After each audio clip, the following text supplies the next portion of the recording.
S.S.C. Board Maharashtra State. Subject Higher English. Unit number 1.2. The Thief's Story. The Thief's Story by S.S.C.BOARD. It's simple and heartwarming. It's a story about Hari Singh, a 15-year-old thief whose desire to change himself into an educated man is so great that it motivates him to return the money stolen by him. The Thief's Story. I was still a thief when I met Anil, and though only 15, I was an experienced and fairly successful hand. Anil was watching a wrestling match when I approached him. He was about 25, a tall, lean fellow, and he looked easygoing, kind, and simple enough for my purpose. I hadn't had much luck of late and thought I might be able to get into the young man's confidence. "You look a bit of a wrestler yourself," I said. "A little flattery helps in making friends." "So do you," he replied, which put me off for a moment because at that time I was rather thin. "Well," I said modestly, "I do wrestle a bit." "What's your name?" "Hari Singh," I lied. I took a new name every month. That kept me ahead of the police and my former employers. And now the meanings. Flattery means insincere praise. Modesty, without boasting in a humble way.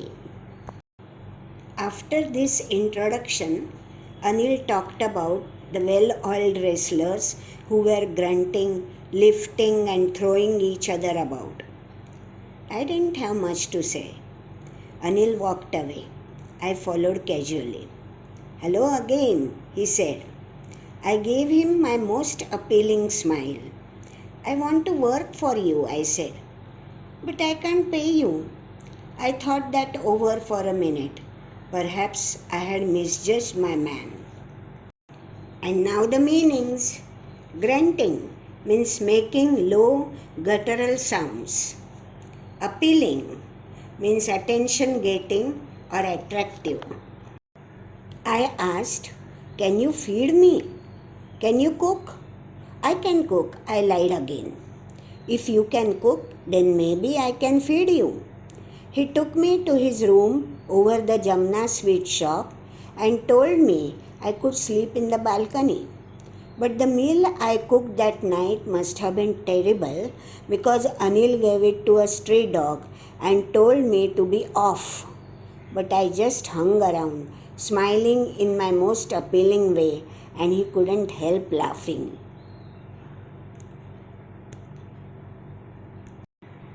Later, he patted me on the head and said never mind, he would teach me to cook. He also taught me to write my name and said he would soon teach me to write whole sentences and to add numbers. I was grateful. I knew that once I could write like an educated man, there would be no limit to what I could achieve. It was quite pleasant working for Anil. I made the tea in the morning and then would take my time buying the day's supplies, usually making a profit of about ₹1 a day. I think he knew I made a little money this way, but he did not seem to mind. Anil made money by fits and starts. He would borrow one week, lend the next. He kept worrying about his next check, but as soon as it arrived, he would go out and celebrate. It seems he wrote for magazines, a queer way to make a living. One evening, he came home with a small bundle of notes, saying he had just sold a book to a publisher. At night, I saw him tuck the money under the mattress. And now the meanings. By fits and starts means in short, irregular intervals. Queer means strange or unusual. I had been working for Anil for almost a month, and apart from cheating on the shopping, had not done anything in my line of work. I had every opportunity for doing so. Anil had given me a key to the door, and I could come and go as I pleased. He was the most trusting person I had ever met.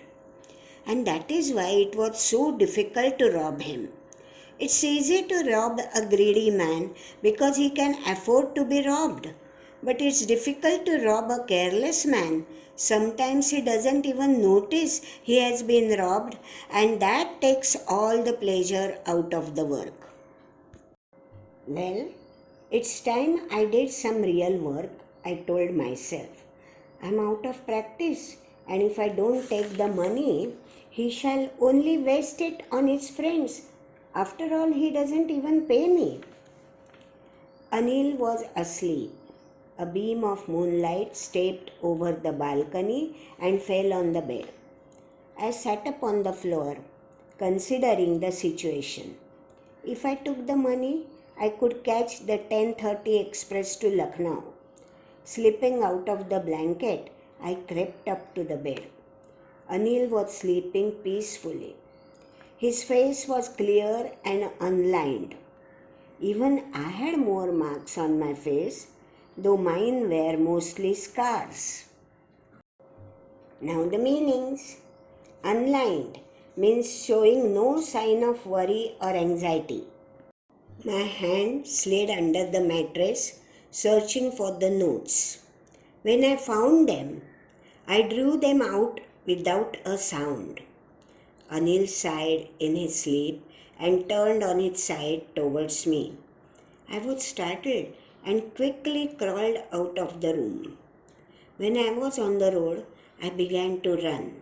I had the notes at my waist, held there by the string of my pajamas.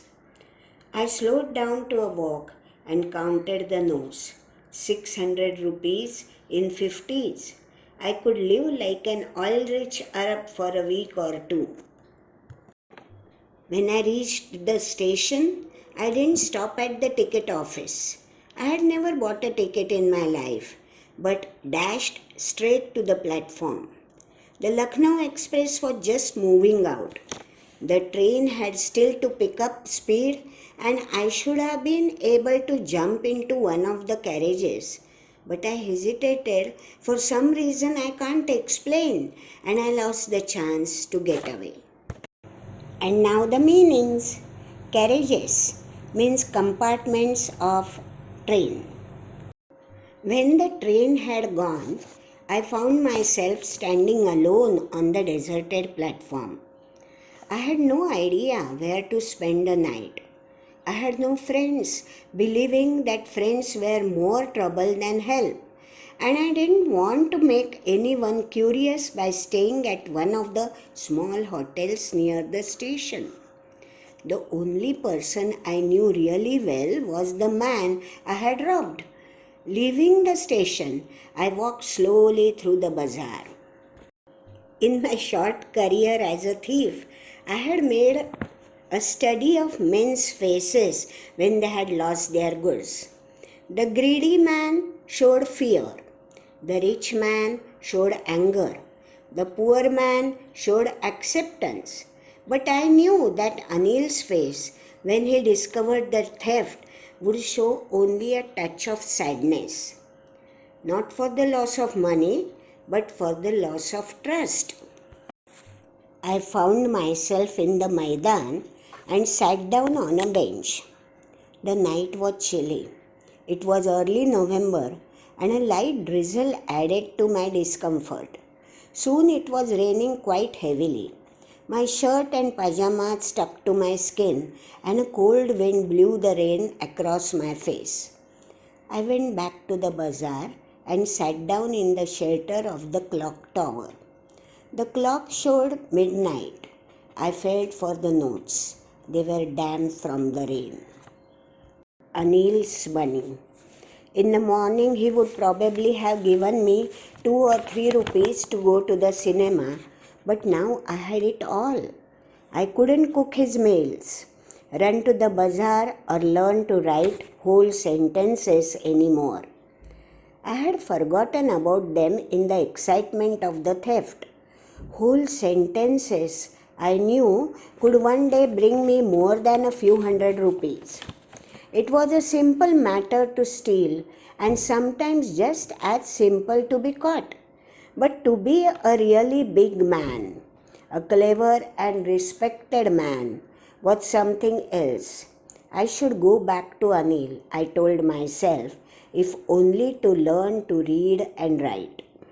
I hurried back to the room feeling very nervous, for it is much easier to steal something than to return it undetected.